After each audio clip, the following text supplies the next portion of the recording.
Reuil l'écureuil en avait assez de manger tous les jours des glands. Il alla donc demander à son ami Bou le hibou ce qu'il y avait de meilleur à manger dans la forêt. Celui-ci lui indiqua un arbre gigantesque qui pousse au milieu de la forêt, sur lequel se trouve au sommet un délicieux fruit magique capable de nourrir toute la forêt, car à chaque croc, le fruit se reconstitue à l'infini.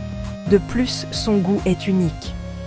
Seulement personne, sauf Yal l'aigle royal, avait pu goûter ce fruit.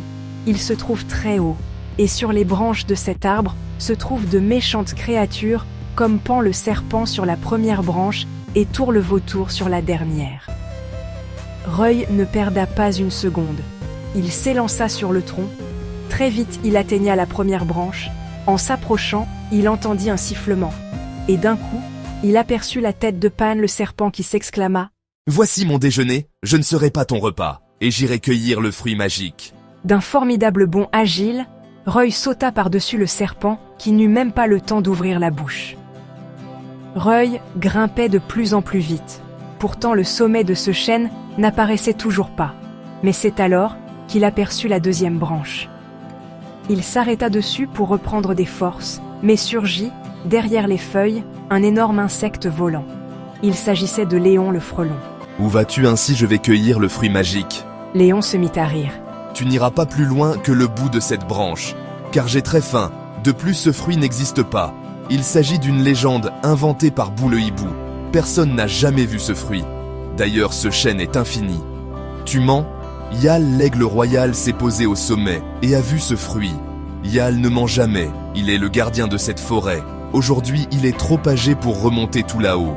Mais moi, Reuil, je suis le meilleur grimpeur et je cueillerai ce fruit. Et tous les animaux de la forêt pourront le goûter, même toi si tu me laisses passer. » Léon réfléchit 2 minutes et lui dit : « D'accord, je vais même t'aider à monter sur la branche suivante. » Léon le frelon saisissa Reuil l'écureuil de ses 8 pattes géantes et en quelques battements d'ailes le déposa sur la branche de Tour le vautour.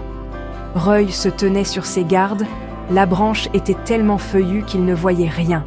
Au moment où il s'agrippait sur le tronc, il entendit un énorme grondement accompagné d'un violent coup de vent qui déséquilibra Reuil. Heureusement que le petit écureuil est très agile, il réussit à enrouler sa longue queue autour de la branche pour se rattraper et éviter une chute fatale. En remontant sur la branche, il se retrouva face à l'énorme vautour noir au regard méchant. « Alors, petit écureuil, tu ne peux résister à un simple battement de mes ailes et tu penses pouvoir atteindre le sommet ? Aussi fort que tu sois, je trouverai le moyen de continuer ma route. » Reuil se faufila derrière les grandes feuilles et disparut de la branche. Tour se mit à battre des ailes très fort pour dégager le feuillage, mais Reuil s'agrippa très fort à la plus grande des feuilles qui était solidement attachée à l'arbre, et quand Tour le vautour lui tourna le dos, Reuil s'élança aussi vite qu'il put sur le tronc et fila vers le sommet. L'énorme oiseau, ne trouvant aucune trace du petit écureuil, pensa qu'il avait chuté. Satisfait, il retourna dans son nid sur le bout de la branche. Reuil commençait à fatiguer, il était épuisé et grimpait de moins en moins vite. L'idée d'abandonner face à cet infini tronc commençait à lui traverser l'esprit, quand tout à coup une lumière éblouissante lui transperça les yeux. « Si je m'arrête de grimper, je vais chuter », se dit Reuil qui continuait malgré cette lumière, qui l'empêchait d'ouvrir les yeux, jusqu'à ce qu'il sentît sous sa patte le rebord du sommet. Reuil ouvrit les yeux. La lumière était moins puissante. Le spectacle était époustouflant. Un énorme fruit rond de couleur dorée brillait sous ses yeux. Ce fruit, qui dominait la forêt, reflétait les rayons du soleil.